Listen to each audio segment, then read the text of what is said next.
السلام علیکم۔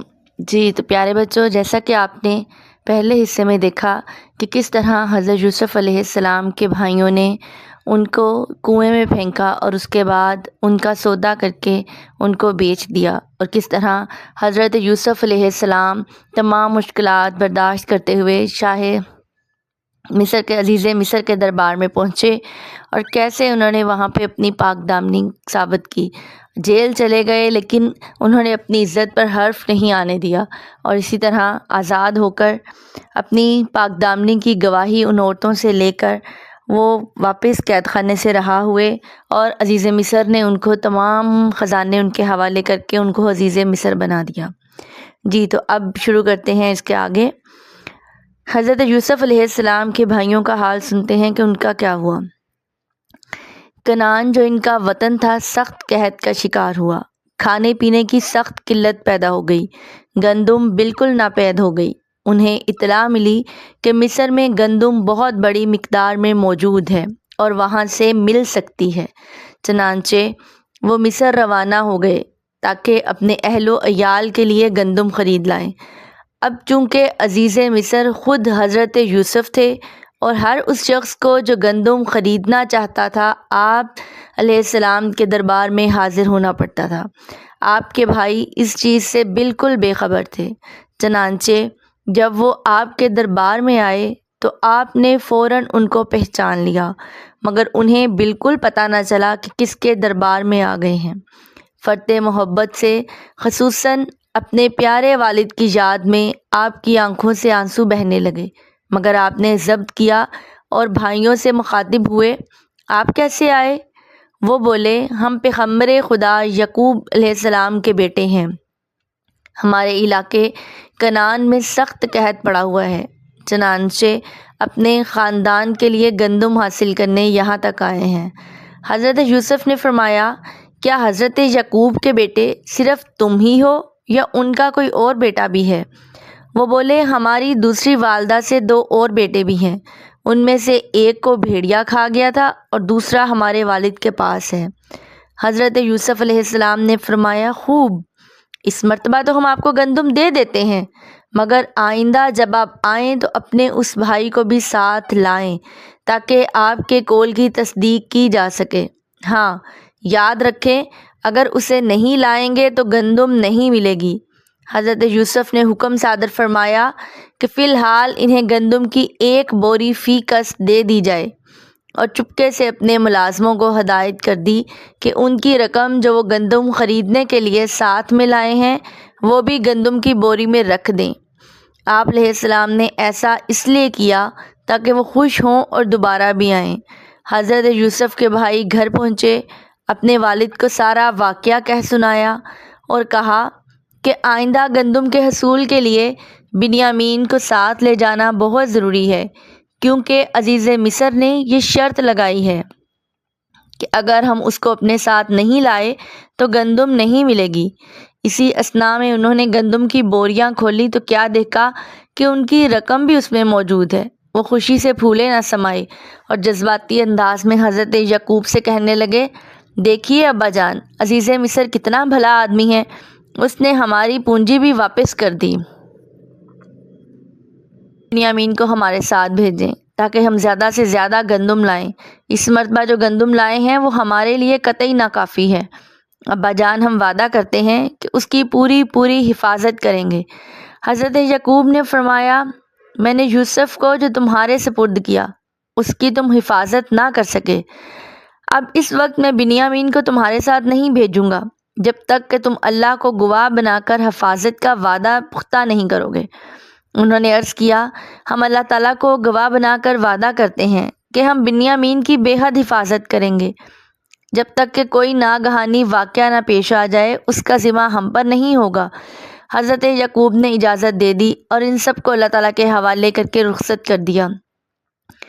جب وہ حضرت یوسف کے دربار میں پہنچے، آپ نے بنیامین کو اشارے سے اپنی طرف بلایا اور اس سے فرمایا، میں تیرا بڑا بھائی یوسف ہوں، مجھے سب معلوم ہے کہ بھائی ہم دونوں کے ساتھ کیا کرتے رہے ہیں۔ دیکھو، ابھی ان سے کچھ نہ کہنا، ابھی میں تمہیں اپنے پاس رکھنے کی ایک ترکیب کروں گا، تم کچھ نہ بولنا، بس دیکھتے جانا۔ ادھر اپنے آدمیوں کو حکم دیا کہ ان کی بوریوں کو گندم سے بھر دیں۔ اپنے ایک ہمراز کارندے سے کہا چپکے سے سونے کا ایک پیالہ بنیامین والی بوری میں رکھ دے۔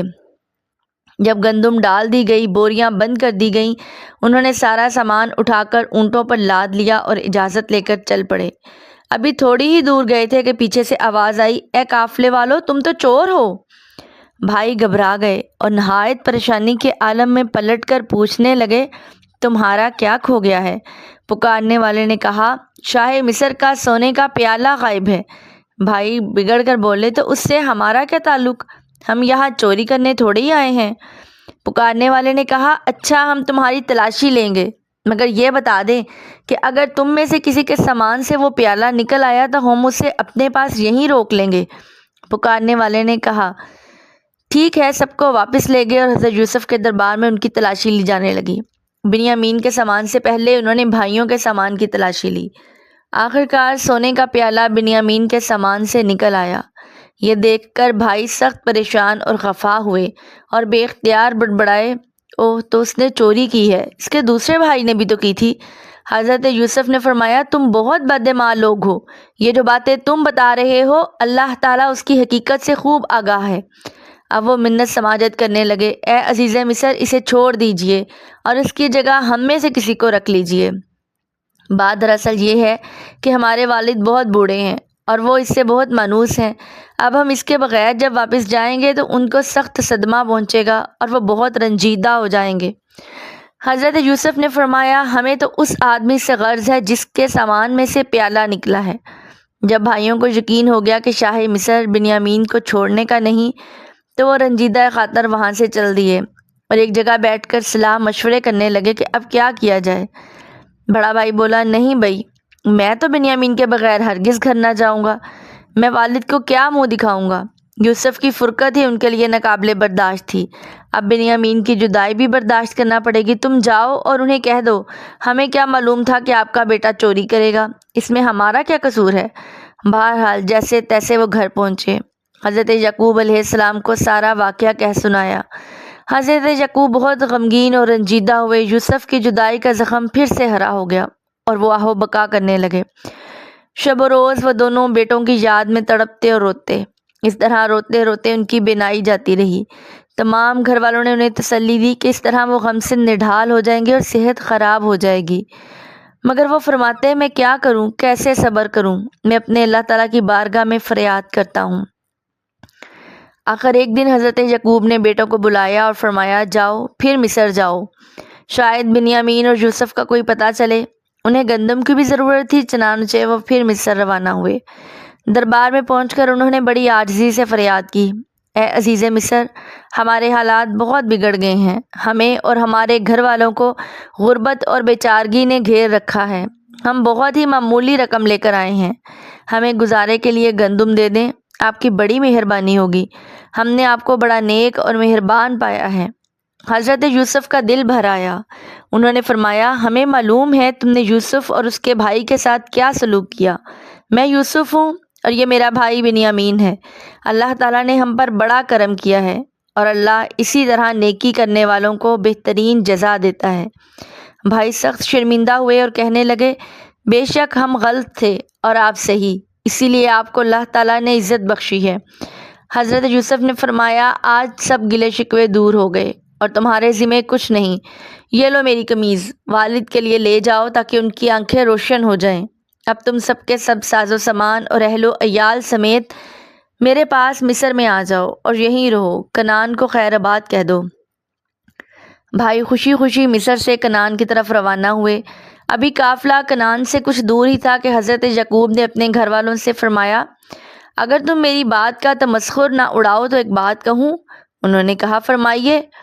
آپ علیہ السلام نے فرمایا، مجھے یوسف کی خوشبو آ رہی ہے۔ وہ کہنے لگے، آپ کو ابھی تک پرانی بات یاد ہے، یوسف کہاں سے آیا؟ ایک زمانہ ہو گیا اسے بھیڑیا کھا گیا، اب یوسف کہاں؟ اتنے میں ان کے بیٹے حضرت یوسف کی قمیض لیے اندر داخل ہوئے اور خوشی سے وہ قمیض آپ کے حوالے کی اور بتایا کہ یوسف مل گئے۔ یعقوب اس بات سے بہت خوش ہوئے اور ان کی بینائی لوٹ آئی، خوشی سے سارا واقعہ سنا دیا۔ حضرت یعقوب خوشی سے نہال ہوئے اور فرمانے لگے، میں نہ کہتا تھا کہ اللہ تعالیٰ نے مجھے وہ باتیں بتا رکھی تھی جن سے تم بے خبر تھے۔ مجھے معلوم تھا کہ یوسف زندہ ہے مگر تم مانتے ہی نہ تھے۔ جب بیٹوں نے اپنا راز افشا ہوتے دیکھا تو کھسیانے ہو کر باپ کے پاؤں پکڑ لیے۔ ابا جان، ہمیں معاف کر دیجئے، ہم نے آپ کے اور یوسف کے ساتھ بڑی زیادتی کی۔ آپ اللہ تعالیٰ سے بھی ہماری بخشش کی دعا فرمائیں۔ حضرت یعقوب نے انہیں معاف کر دیا اور فرمایا، میں ان قریب تمہاری بخشش کی دعا مانگوں گا، وہ یقیناً بڑا معاف کرنے والا ہے۔ اس کے بعد حضرت یعقوب اپنے تمام اہل و عیال اور مال و اسباب سمیت مصر روانہ ہو گئے۔ جب حضرت یوسف کو ان کے آنے کی اطلاع ملی اور وہ ان کے استقبال کے لیے آئے تو بڑی تعظیم و تکریم سے ان کا استقبال کیا۔ مدتوں سے بچھڑے ہوئے والدین سے ملے، بہت خوش و خرم ہوئے، عرض کرنے لگے، آج میں اللہ تعالیٰ کی نعمتوں کا کس طرح شکر ادا کروں کہ اس نے ہم سب کو صحیح سلامت ایک دوسرے سے ملایا۔ یہ بہت اچھا ہوا، آپ لوگ یہاں آ گئے، انشاءاللہ یہاں آپ کی زندگی بڑی اچھی گزرے گی۔ حضرت یوسف ان کو اپنے خاص محل میں لے گئے، اپنے والد کو ایک اونچے تخت پر بٹھایا اور بھائی ان کے دائیں بائیں بیٹھ گئے۔ حضرت یوسف نے اپنے والد سے عرض کیا، ابا جان، یہ اسی خواب کی تعبیر ہے جو میں نے دیکھا تھا۔ اللہ تعالیٰ نے وہ خواب سچ کر دکھایا۔ بے شک اللہ تعالیٰ ہر چیز پر قادر اور مہربان ہے۔ پروردگار ہے زمین و آسمان کو بنانے والے، دنیا آخرت میں تو ہی میرا حامی و ناصر ہے۔ میری زندگی کا خاتمہ اسی حال میں کرنا کہ میں تیرا اطاعت گزار اور مسلمان ہوں، اور مجھے نیک لوگوں میں شمار کرنا۔ اس کے بعد حضرت یعقوب کا سارا خاندان وہیں رہا۔ حضرت یعقوب علیہ السلام اور حضرت یوسف علیہ السلام نے مل کر لوگوں کو خدائے واحد لا شریک کی عبادت کی دعوت دی تاکہ سب کے سب حضرت اسحاق و ابراہیم کے دین پر قائم رہیں اور دوسرے لوگوں کی طرح بتوں کی پرستش نہ کریں، تاکہ اللہ تعالیٰ ان کی مدد کے لیے حضرت موسیٰ کی صورت میں ایک زبردست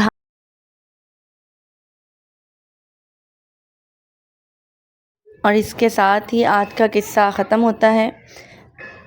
ملتے ہیں پھر کسی اور قصے کے ساتھ۔ اللہ